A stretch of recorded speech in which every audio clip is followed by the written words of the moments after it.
गुरु माँ, मुझे आत्म शुद्धि के लिए माता फल्गु नदी में स्नान करने जाना है। आप मेरे तप की तैयारी करिए। लव, कुश, मुझे कुछ दिन के लिए जाना होगा, मन की शांति के लिए। तुम दोनों कुछ दिन के लिए मेरा वियोग सहन कर लोगे ना? वियोग की क्या आवश्यकता है माता, हम भी आपके साथ चलेंगे। हाँ माता, ले चलिए ना। आपको तप करते देख हमारे तप पर विश्वास भी बढ़ेगा और हम आपकी सुरक्षा भी कर पाएंगे। ठीक है, चलो।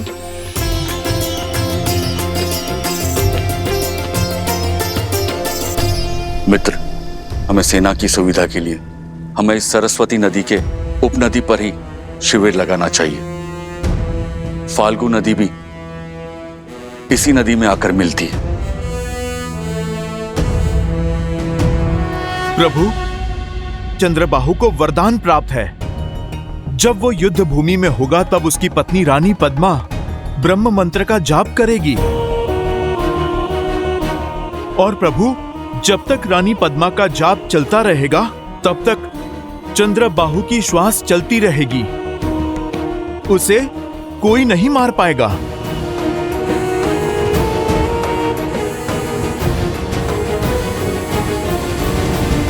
मित्र, चंद्रबाहु का कवच रावण की नाभि सा ही अभेद्य लग रहा है। धर्म का एक वार पाप की हर ढाल को काट सकता है। मित्र, आपकी पुत्री की रक्षा के लिए हमें पतिव्रता को रोकना होगा। आज युद्ध के समय किसी को महल जाकर रानी पद्मा का जाप तोड़ना होगा। ये कार्य मुझे सौंपिए प्रभु। मैं रानी पद्मा का जाप भी तोड़ूंगा और अपनी बहन को भी खोजूंगा।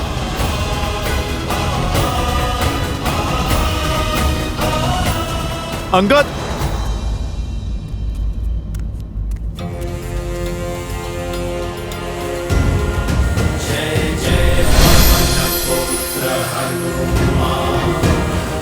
अंगद, ये लो, ये कूट तंत्र यंत्र है। तंत्रों की शक्ति से बना एक मायावी यंत्र। मुझे ये यंत्र महाराज विभीषण ने भेंट दिया था। ये यंत्र अपने बल से लोगों में मिथ्या लड़ाई झगड़े उत्पन्न करता है। तुम्हें महल के भीतर इस यंत्र की आवश्यकता पड़ सकती है। इससे तुम्हें उन राक्षसियों का वध नहीं करना पड़ेगा।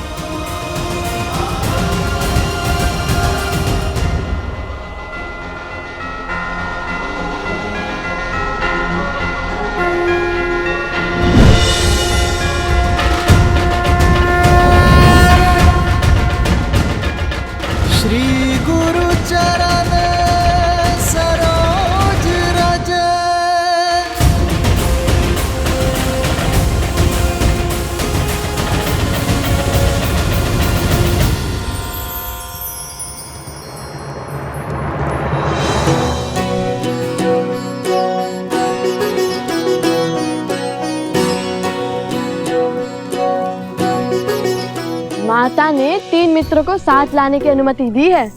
कह दो वन देवी को मैं सज्ज हूँ। और मैं भी। वन का मार्ग है, पुष्पों का नहीं, कांटों की डगर है। लौटने तक तो केवल घुटनों तक ही पांव बचेंगे सबके। एक बार फिर सोच लो। कितने भोले हो भ्राता शांडिल्य। लवकुश के होते माता का पग कांटों के डगर में नहीं पड़ेगा। वन देवी हैं, वन में जाएंगी तो बैलगाड़ी पर। बातें बहुत बड़ी बड़ी बनाते हो कुश। कैसे जाएगी वन देवी बैलगाड़ी में? आश्रम में तो गाड़ी है ही नहीं। नहीं है तो क्या हुआ, बन जाएगी। क्यों, है ना भैया? विचार तो अच्छा है, किंतु ये सोचना होगा कि ये होगा कैसे। और बैल, उसका क्या? आश्रम में तो केवल गाय है। बैल भी क्या लकड़ियों से बनाओगे?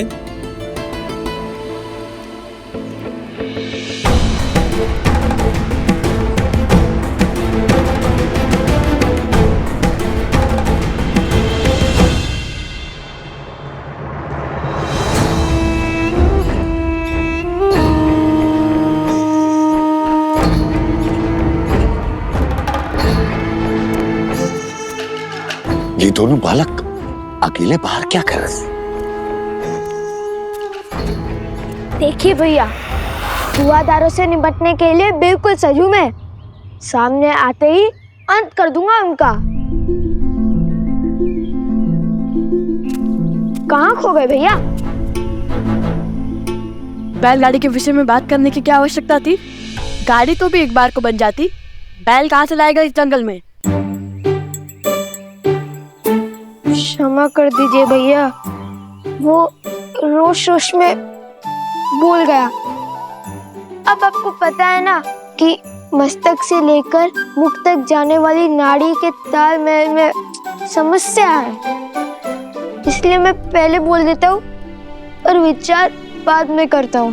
लेकिन चिंता मत कीजिए, मैं आंखों में आंसू लेकर माता को कह दूंगा कि मुझसे भूल हो गई। देखना, वो स्वयं ही मना कर देंगी। तो क्या वो है रूपी असुर? नहीं, धूम्रासुर। हाँ, ये उचित नाम है। तो धूम्रासुर को पराजित करने वाला लव कुमार अपने मुख से निकले वचन झुटलाएगा? नहीं। भैया, वचन तो मेरे मुख से निकला था। छोटे भाई के मुख से निकले वचनों को निभाना भी बड़े भाई का ही कर्तव्य होता है। आयु और पद के साथ साथ दायित्व भी बढ़ता है। और वैसे भी ये बैलगाड़ी हमारी माता की सुविधा के लिए है। चलो बनाते तुम्हारी बैलगाड़ी। कुल्हाड़ी कहाँ है? कुल्हाड़ी दो। कहाँ है कुल्हाड़ी? वो कुल्हाड़ी पकड़ने के लिए हाथ रिक्त नहीं थे ना भैया। अरे वो वृक्ष कैसे काटेंगे?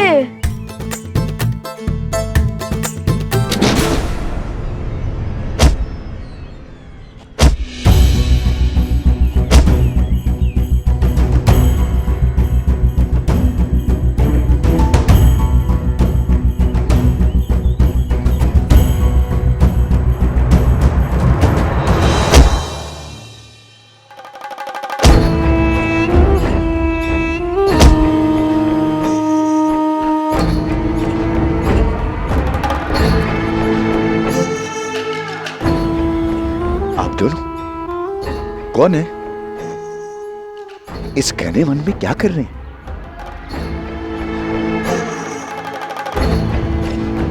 भय नहीं लगता है? भय को हमसे भय लगता है। वन देवी के पुत्र हैं हम। क्या क्या कहा? वन देवी के पुत्र हैं हम। क्या क्या कहा? फिर से कहना। मेरा भाई कहना चाह रहा है कि जब उसका सिर घड़े के भीतर होता है तब उसे किसी का भय नहीं होता, क्योंकि हम वन देवी के पुत्र हैं।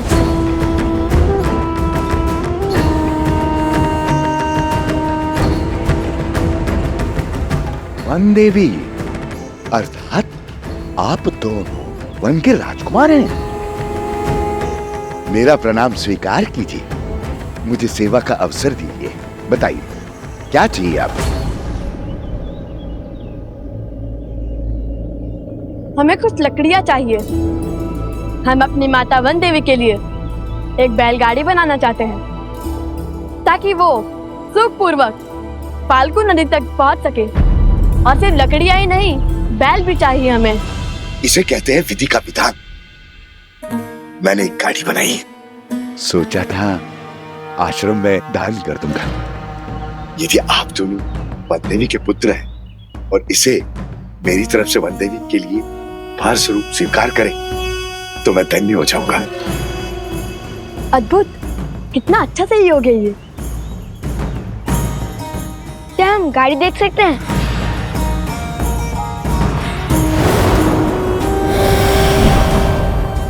अवश्य अवश्य, नेकी और पूछ पूछ।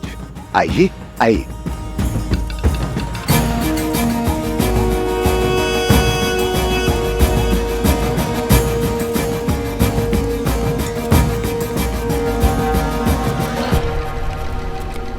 वाह भैया, कितनी बड़ी और सुंदर गाड़ी है। और दृढ़ भी। धन्यवाद बंधु।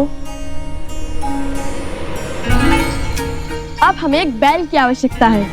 ओह जहाँ चाह होती है वहाँ राह होती है। अभी वहां मैंने सेतु के पास कुछ गायों और बैलों को चरते हुए देखा है, किंतु वे वन्य वृषभ है, उन्हें नियंत्रित करना सरल नहीं होगा। तो लव कुश मायावी असुरों को धूल चटा सकते हैं, उनके लिए बैलों को वश में करना कौन सी बड़ी बात है? क्यों है ना भैया? सत्य वचन, सत्य वचन। हम अभी बैल का प्रबंध करते हैं। कुछ शीघ्रता से चलो, हमारे पास अधिक समय नहीं है।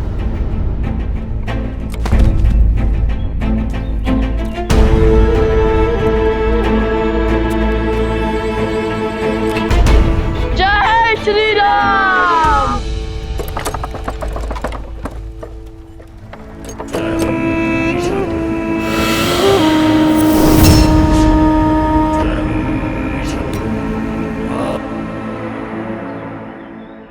वैश्वासुर,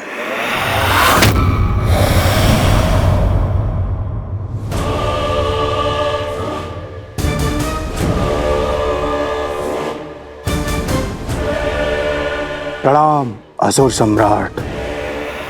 जाओ वैश्वासुर, उन दोनों बालकों को मार दो, और यदि तुमने ये कार्य संपन्न किया तो मथुरा का राज्य तुम्हारा। जाओ। आपकी आज्ञा का पालन अवश्य किया जाएगा महाराज।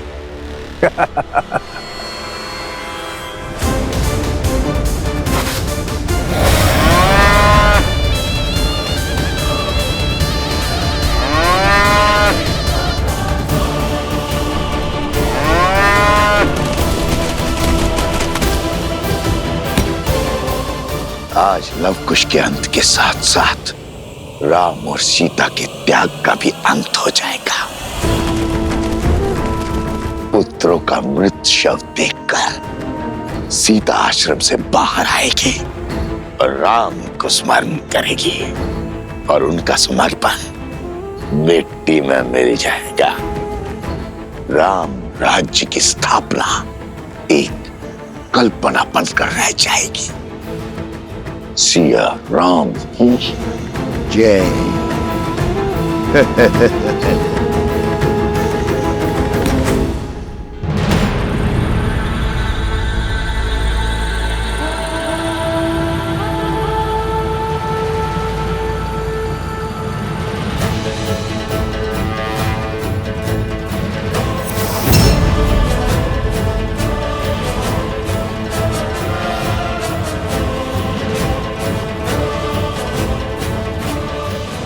आज एक बार फिर अधर्म के अंत के लिए हम सब साथ खड़े हैं। चलिए एक बार फिर उन दुष्ट राक्षसों को धर्म का बल दिखाते हैं।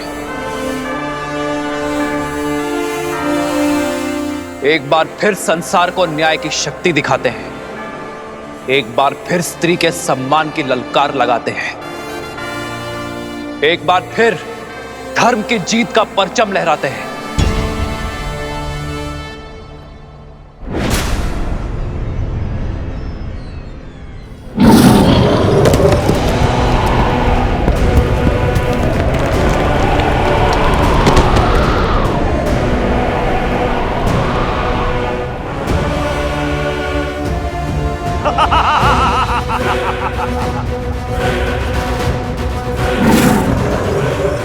इसे मैं संभालता हूं।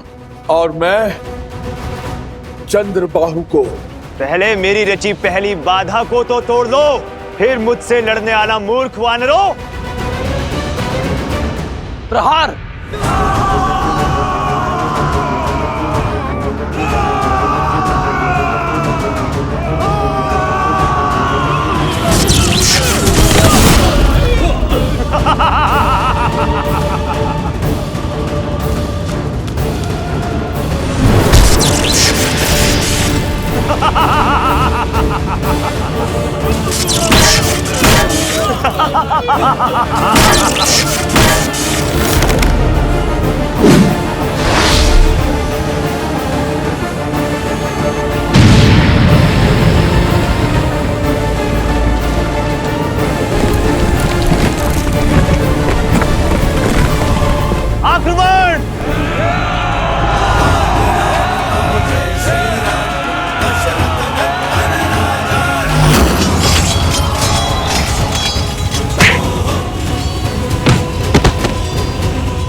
तुम्हारा कोई प्रहार मुझे नहीं मार सकता।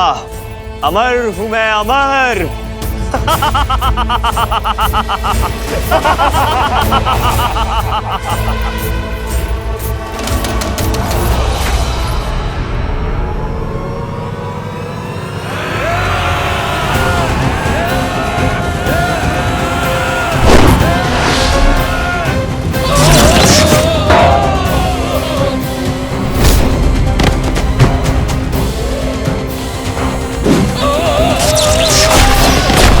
हनुमान, अंगद का कोई संदेश आया? नहीं प्रभु।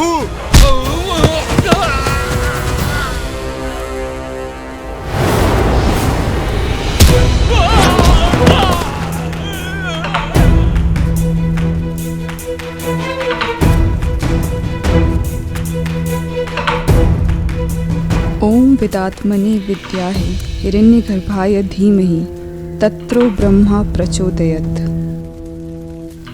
ओम विदात्मने विद्याहे हिरण्यगर्भाय धीमहि तत्रो ब्रह्मा प्रचोदयात्।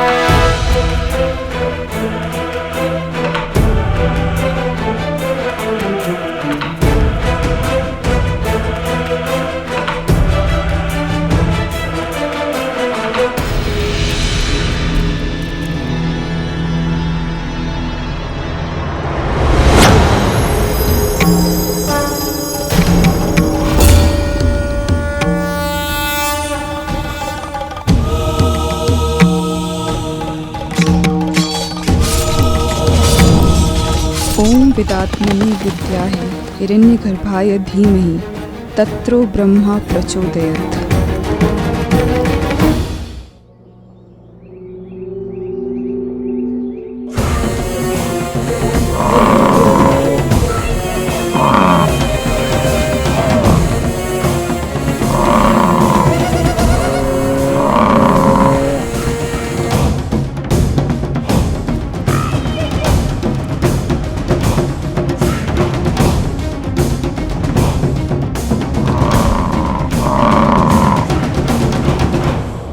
वचन से बंधे हैं,